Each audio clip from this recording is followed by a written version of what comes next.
Just to give you a little bit more background about what I do at Dell and why they hired me to do it. The bulk of my career before I became a marketer was spent in print newsrooms, so I was a journalist.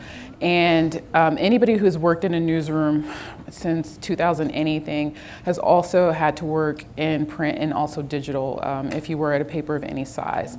That was something that was foisted on newsrooms. Some have adjusted more gracefully than others, but that background gave me a lot of experience in working with how do you create content that works in print, but also in the digital sphere where things have to be more immediate. The nature of the content may need to be a little bit more different given attention spans and formats and devices. So I was able to take a lot of what I learned there over into marketing, working with Dell to figure out how can we basically get more of our customer base over to Dell.com and still engaging in that area. So, why do we need to do brand publishing at Dell? Well, we're in a space, we're dealing with the same statistics that just about everybody in this room is dealing with. So I think that CEB estimated that 57% of the customer journey is complete before customer even engages with any particular vendor. And then Serious Decisions said that in a report that they released recently that 67% of the purchase process is completed digitally now. So you mash those two things together. At Dell, for us, with Dell.com being our primary transactional hub, even if you are a customer who is going to make your purchases with an account executive, a lot of your research is still going to happen going into Dell.com. Our Legion forms are there, that sort of thing. So when we noticed that traffic to Dell.com was declining, we knew that it was in our best interest to figure out how could we get traffic back over there, because leads would go down, traffic was going down, and then of course transactions were going down. So for us, understanding that the bulk of our customer base, if they were going to do so much of their research and so much of their decision process off of our domain, we knew that we needed to be present where they already were. So for us, that's a combination of having our brand publishing hubs off domain and then regionally based so that they are relevant to each of the geographies where our customers are. And then also making sure that we change the type of information that we would have on a brand publishing hub, differentiate it from what you could find on Dell.com, but also make it more like the information that they were already searching for when they were doing their research processes. So what you'll see on our brand hubs, we have a lot of third-party thought leadership. We work with influencers. We work with services, curation services like NewsCred to get licensed content on the site. And then also we will have our thought leadership that comes from the brand perspective. So not particularly about Dell, not Dell talking about its products and services, but our Dell thought leaders who are really pretty close to what our customers' concerns are. They know their own industry, they understand trends, and have the ability to forecast. Well, we give them a space where they can put their information in the same sort of sphere as the third-party influencers. And then we do also cover industry news and trends. So it might not be about us, might not be about what we sell, but we know that these are things that we want to queue up for customers if they have not already stumbled on this information. So I'm kind of working from right to left on this slide. And then what I would actually say that this is a bit disingenuous because none of this is as linear as this slide is representing. So in this area where you see all of the social media icons and the things for paid, there are spaces in here where we want to crop up and we want to be liked and retweeted and mentioned and so forth on third-party accounts, but we of course have our own corporate accounts where we will share information also. So it's not at all as linear as this gets it to be. But just to give you an idea of the why, we needed to have a different relationship with our customers, and we needed to be present where they were and where they were going and in the formats and the ways that they preferred. So I'm gonna go to the next slide. So for us, we took another look at our digital ecosystem. We looked at all of the properties that we had, our own properties, properties where we tended to crop up in earned ways. So what sites would like to take our information and quote us and give us reviews and things like that. And we also took a look at, we have these global digital command centers.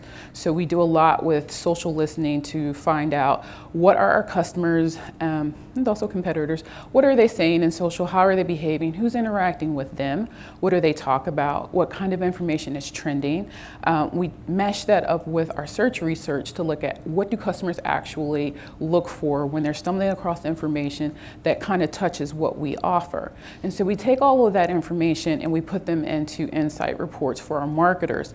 And because, as I said, our brand publishing hubs are regionally based, all of that listening and that research is done by geography in those particular native languages so that we figure out maybe the conversation around cloud computing in France differs from the way that it's spoken of in the United States. So we want regional marketers to have information that is specific to their customers and their language and the specifics of that geography. So what do we want marketers to do with that information? We want the content that they put together to be tailored to the customers and their needs. Now on Dell.com, we have our highest levels of governance on Dell.com for a lot of reasons. Transactional space, there are a lot of regulations and rules around what we must or must not do in that space. So while all of that is important, it also makes our key corporate site not the place where you can get things up and down in the fastest way, because there are all these rules and steps and processes that we need to follow. So having our brand publishing hubs off domain actually helps us to be a little bit more agile. So when we're getting these listening reports back and we're getting recommendations and insights, we're actually able to make changes and implement things faster on those sites than we could on Dell.com. And it also allows us to be a little bit more experimental than we would want to be on domain. So let's take a look at some of the ways that we take modular content and we fuel our brand publishing machine. So I will say that I hear the quote, "Content is king," a lot. It's all over the place, it's in everybody's slides. Content, as much as I love words and images and videos, you name it, because I'm still that journalist deep in my heart. Content is a tool. And so for us, content is something that if created well, it fuels all of these different ways that members of our sales organization, PR, marketing, it fuels conversations that they can have with customers. And if we can do it in this fashion that I've been describing, it allows us to have very specific conversations, current, timely conversations. And so while it is important, I don't necessarily say that it is king, because I don't want people to have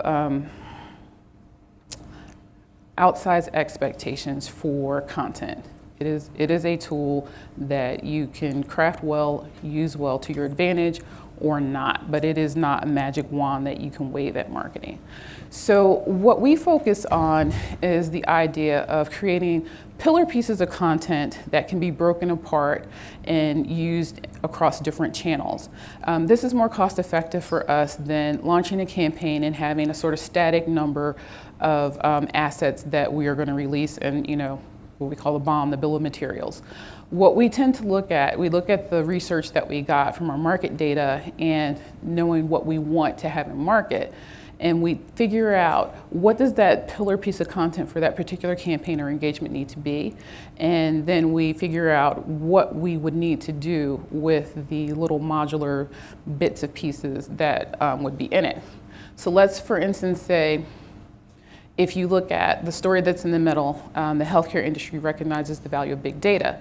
That could be an article that has video, slideshows, infographics, pull quotes that can be tweeted or shared in other forms of social media. It could have, a slideshow that we might also break out and have, shared in SlideShare. It could have a podcast embedded in it. We like to take that masterpiece and load it up with whatever the most relevant formats are for that particular story. We don't cram everything into each pillar. Each pillar doesn't need all of those bells and whistles. We think about the nature of the story, and some stories you need to hear. You know, if particularly, let's say we're talking about something where, you know, where sound or music is important. If we're talking about something that is visually disruptive, well, then video is probably a better way for me to discuss that with you than text. If we want to talk about, you know, how awful the traffic is in Austin, words are not going to be as effective as the idea of a video where you sit in traffic with me and you watch, you know, the madness that happens on a daily basis. So what we do with our brand publishing hubs, those are our always on destinations, like I said. So they're responsive, marketers and PR, the whole deal. Everybody knows that you can go to these sites and you can do your searches and you can pull little bits and pieces to share. So anybody at our company knows that they have access to the site and that they can find things there. But we do have we have less manual ways of sharing information. So for instance, the social media teams, they know that there will be versions of images that they can use that are associated with any of the pillar content. So there will be images that are already resized for LinkedIn or Facebook or Twitter, depending on what makes sense for that particular asset. And when we're doing our content strategy and our planning before we release a campaign, we work these things through. So we think, okay, given our target audience, what we know about trends or patterns in their behavior and their preferences, which assets and delivered in which channels are most likely to be picked up or used by them. And then so we plan and create assets around that. So the social media team will know what's available to them. The email nurture team will also have assets created, versions created so that they can use in their templates. And then in terms of sales enablement, we have different mechanisms for sharing basically conversation starters with our sales team. We definitely use everyone's social. We have, you know, Sales Edge and lots of different ways to, you know, queue up conversations for the sales teams. And then with automation and programmatic, we will also be figuring out, you know, which channels are going to be, or which formats are going to be the best way for us to get people in front of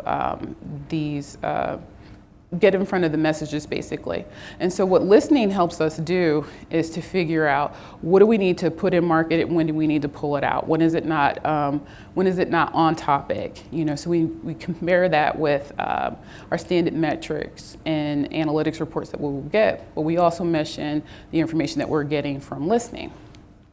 So all of this is to say is that instead of taking the traditional format where we would basically decide what we wanted to broadcast at our customers and we would put together the static group of assets and put it in market, you know, based on some arbitrary date that worked for us. We make sure that, and we do still sometimes do that, but in tandem with that, we also have our responsive content plans available at all times and available for marketers and so forth to grab it. One thing that I will say, what we don't have down here, we have social, we have email, we have the Dell.com team and all of that. One of the greatest beneficiaries of our brand publishing has been the PR team, because what brand publishing has allowed us to do is to basically be less dependent on third-party sources to create the stories that the PR team wishes somebody would write about Dell, to talk about the conversations that might not be about Dell, but PR wishes somebody would tell that story because it's an important way to set the stage for conversations that we need to have or topics that are really, really important to the company. So with this, with brand publishing and having our own brand publishing hubs, we're not dependent on the old custom publishing model where we go to a vendor, they create a site that they own, and we help them build audience and all this goodness and great content in there. But when that relationship ends, they still have that audience, and sometimes they still have the content depending on the nature of the contract. So we freed ourselves from that, and we've also given ourselves license and the tools to basically tell great stories that sometimes the newsroom is not going to pick up on. As someone who has been in the newsroom, I know what happens to press releases when they come over if they're not really compelling. So just to give you a little look at one of our hubs and some of the things that have actually been picked up and used other places, we've been really lucky. I consider third-party pickups to be a validation of the quality and the relevancy of our content. The Huffington Post is not going to ask to use any of our stories that they don't think are going to work for their audience.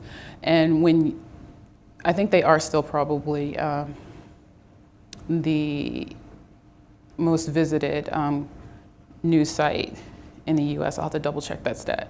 But of course, we know HuffPost has a massive audience. And for our content to be picked up and used over there, like I said, it's a validation. So one of the great things about the Huffington Post, I'll back up. Another indicator of relevance and resonance was that our first brand publishing hub was a site called TechPage One. And TechPage One was one of the first brand publishing sites to get indexed in Google News's search results. So Google was very, very picky, and for good reason, about not letting companies who were doing brand publishing flood those results. They really wanted to reserve those returns for traditional media sources. But they found our content to be, I would say, not promotional in nature and to be informative in the same way that news agencies were putting their content together. And so they allowed us to be indexed there. So if we're talking about the value of brand publishing and we're talking about driving traffic to our sites and increasing conversion, think in terms of there were search terms that in the general Google News results that Dell was spending a whole lot of money and making a lot of effort to increase our search rankings where, bam, you search for that same topic in the news results, which plenty of people do, and then we were in the first 3 to 4 results, and sometimes we were first. So our search teams were really wowed by that because they were saying, we've been working for 18 months to improve, the position on the other side, and you guys were able to release a story and get Dell's information, in the first few results. That was fantastic and was also free. We spent no money for that. We just, did quality content.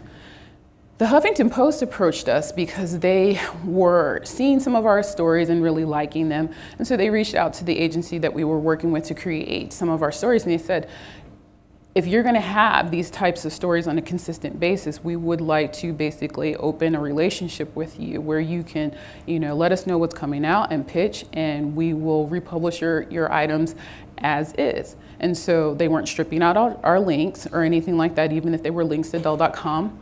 As long as they were good and relevant, and the stories were good and relevant. And so we have had a really good relationship with them, again, for free. We got to lean on the sides of their audience and basically get our content and our messages in front of more people than we had before. And this is free. So if you think in terms of what am I gonna spend with media buys, trying to get banners and little ads on the Huffington Post and hoping that someone is not going to tune out my ad or use an ad blocker to avoid my information, what do I spend on that? And what's the ROI on that? What's the click-through rate? Versus that same information basically being in a story that's on HuffPost. So this is the invaluable part of, well, actually it is value. You can put a number on what I saved in getting this asset up on Huffington Post. And so it's good, we wanna have that open door relationship, but it doesn't happen, you don't get those third-party pickups if you're being promotional. You really do have to be trying to put together content that is relevant to the audience and you're meeting their needs and you're answering a real pain point. And so this is what sometimes we still have this internal struggle with some of our marketers and some people in sales wondering, why would we waste time and take resources to create content that is not having a Dell first message? I don't see my product anywhere in this video, and I don't see Dell's name in this article, and this podcast said nothing about us. Well, the thing is that let's get back to 57% and 67%. Dell, and Dell products and services, that's not where the conversation starts for our customers. It's not the first thing that they're plugging in. A lot of our customers are really vendor agnostic. They will work with anybody who works for them. So if all of our content is just about ourselves, when they go searching and looking for what they need, that's not the type of information that's going to come back in their search results, because they didn't search Dell first. They're looking from their perspective. And so I try to underscore that we don't get picked up in places like VentureBeat and Business Insider. We even had the Smithsonian, they have an online magazine. They picked up one of our stories. You don't get picked up in these diverse places, and you don't get these opportunities to be in front of your audience in all of the places that they crop up if you are only talking about yourself, and if you're not doing the listening and the observation, and if you're not being agile and adjusting what you say to based on what is happening real time with your customers. So as you'll see, I just put together a sample of, some things are, traditional articles. This one on the rugged extreme is something that actually mentions one of our products, but it's a story. There's a guy who went trekking through the Andes, and he was in really remote places, and he took one of our ruggedized computers, and he just talked about, what his experience was. His overall experience was not, I'm setting off to go off into the mountains with a Dell computer. He had a much bigger mission, and there were other things that he was really concerned about. But he basically was going to take, one of our systems and put it through the paces. And so we found out some of the pluses and minuses of it. He's a really engaging writer. He's a very exciting guy. So that actually turned out to be a piece of content that had a logical tie-in with one of our devices. But we definitely want to be talking about what are some of the things that are important to the people who, like Serious Decision talks about buying committees, and they talk about buying centers. So we do a lot of our marketing based on, for what it is that we're trying to offer, who influences the decision? How is that decision made at a company of that size for a purchase of this nature? So there could be multiple people. They may not all be active in the purchase decision simultaneously. Some people are active in the beginning and they disappear. There's some people who come in at the tail end and they don't want to be bothered until the tail end. Well, we have to have content that appeals to each of the members of that buying committee, and we have to have it available when that person is active. So we can't predict and guess all of that. So what we have to do is analyze who is on the buying committee, the likely buying committee for what we're offering, before we write the brief for the agency, before we launch and put anything in market. We have to conceive of what would we need to talk to the people who are actually going to control this buying decision. And with things like programmatic media buys and things like that, there are triggers that can put that content in front of those audiences when they want it. So I'm going to get to just some takeaways here. We have a playbook on editorial strategy, and we have really had to retrain our marketers on how do they go to market with the messages, and how do they suss out what the customer really is. How can we get away from really blanket personas, like for us, we might say ITDMs, IT decision makers, business decision makers, the C-suite, as if these are monolithic groups that they never vary in any way. We try to get to who really is on that buying committee and what can we know about them. It's really great when we actually know who the members of the buying committee are for a particular purchase, but that doesn't always come together. So what we've had to do is give our marketers some training and some background to say, what are some of the things that you need to be looking out for and creative that you get back from the agency, and what do you need to be considering when you're making requests? So on the left side here, I'm going to talk about a handful of editorial values that we try to imbue our content with. And there are more, but this is a good baseline. So currency, is this timely? Does it reflect what is going on right now? What we know from our social listening, or just what we know from human beings being active in the world and aware of what's happening? Is there an intersection between what your company does, what you have to offer? Do you have a point of view on something that's happening right now? If you do, offer it, because odds are that's what your audience is also paying attention to. Emotion. So emotion is not always tugging on your heartstrings. If I can make you laugh, if I can make you think really hard about something, if I can get you to debate something with a peer or a colleague, then I'm evoking emotion. And so we're looking for content that can really stir something up in our readers, because that's where our engagement comes from. The content that is not emotionally evocative, Doesn't get very many comments. Nobody shares that kind of stuff. So we look for the human element. We look for, basically what would make a human being tick when they encounter that content. If it doesn't have a trigger, if it doesn't have an emotional trigger, then we have lowered expectations for engagement on something like that. Novelty. This is something in the newsroom. If you're not aware of it now, there's always, for all of the newspapers that are active in the cities that you come from, somebody every day is looking for something weird and quirky.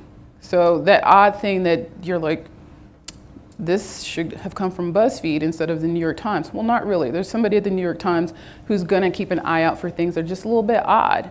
And we look for that too in our brand publishing hub. Sometimes it's, turning data around in a way that reveals something really interesting about the market. So we basically look for novelty, and we try to play it up. We're interested in increasing engagement and piquing interest, and then context. For what we do, we're often, we're an IT company, but that doesn't mean that all of our customers are also IT companies, far from it. So if we stay in IT company mode and we talk to each other as if everyone is an engineer, we're definitely gonna lose people. But there are important trends that are happening that leverage our technology, and we know that we need to provide context for our customers. We need to tell them, why should you care about this? What impact is it gonna have on your life? What are some things that, as you consider any particular vendor, what should you be paying attention to? So not just when you talk to us, when you talk to anybody, what's gonna make you smarter and help improve the decisions that you can make about the technology access.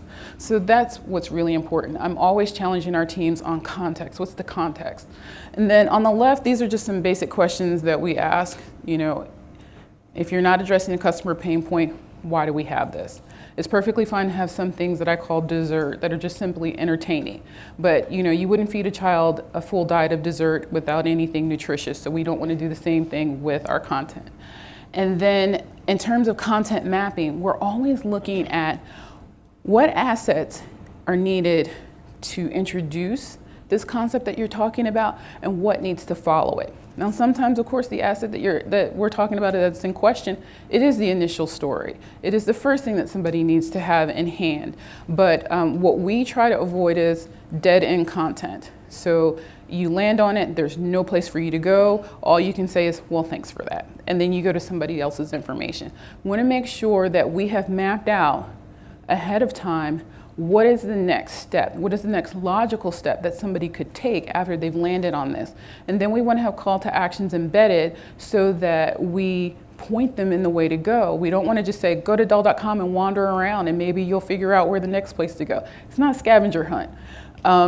Now with the customer journey not being a funnel, I don't know when it was a funnel, and I don't know why we all have been given these funnel graphics, but it's this web, it's a web of customer interactions and patterns of their behavior and their preferences.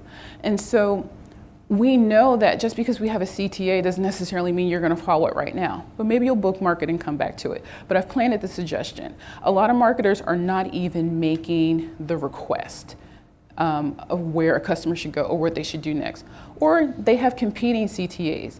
You land on a piece of content, you land on a page, and there are 9, maybe 10 or more CTAs if you scan across. Everything that's requiring an action, a do this, touch this, play this, you're asking the customer to do something. You're having a call to action. If you have 1 million calls to action, you're lucky if you get one.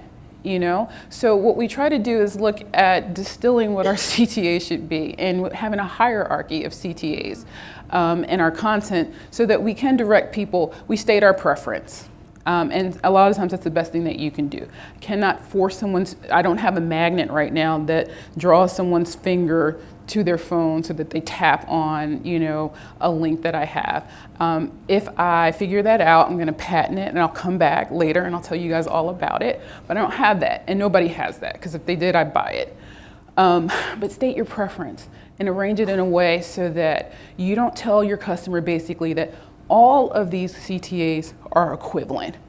Perfectly fine if you do any of these. You have a preference, state it, and make it really easy for them to sort that out. And then I have this conversation a lot with our product marketers. Is this something that a real live human being that you would know, not a robot, not this fictional customer that you have in your head? Would a person really logically search for this information on their own? The answer is no. Stop making stuff like that. If it's not useful, if it's not in a format that a real person would want to engage with, do it differently, So these are some of the challenges and the things that we put out. We talk this way with our marketers internally. We share this informs our briefs. We had to basically redo our briefs when we started doing brand publishing, because a lot of the inputs, our feedback from our agencies were, you can't get the output that you're looking for with the inputs that are going in. So we had to redo our briefs, and we had to inform it with, these particular goals and these things in mind. So that's my last slide. I will say that there's a lot more going on in our digital ecosystem than just brand publishing. But brand publishing is a tool that we were able to use to get the attention of our customers when they were not on Dell.com, when they were just out wherever they like to be in their little internet neighborhoods. And we were able to get their attention, and we got them to look at us again and to reconsider us. And so that was really important, particularly, as a company like Dell, a lot of people still think of us as the laptop company that was created in some guy's dorm room at the University of Texas. And they think, they have their way of thinking about the company. Well, it's in our best interest to expand what people are able to call to mind when they think of our brand. And so brand publishing has been a really great tool in helping us reshape that. It's been a fantastic way to get traffic over to Dell.com, where we can leave our lead gen information. Stops us from doing really obnoxious things like trying to do lead gen forums in social media. I won't promise that you'll never find a Dell lead gen forum in social, but if you do, you can tweet me and say something snarky about it, and maybe I'll talk to somebody and see if we can do something about it. But we try to basically reserve that type of transactional, that type of promotional activity for places where it works. If you land on Dell.com, and it's our transactional hub, and lots of people have bought our services directly from that site, it's not a reach to see that you're going to have lead gen information over there. But if I'm promising you a funny video, a listicle, or something like that, and it turns out to be a lead gen form, you probably don't like me a lot. So we are retraining ourselves not to behave that way, to pay attention to not just the customer journey, like I said, but that web of customer behavior and preferences. We map our content to satisfy the needs for those particular patterns of behavior. And so that's our gamble. It's paying off for us. I hope that some of this information is useful to you all. And I don't know if I'm completely out of time or I can take some questions.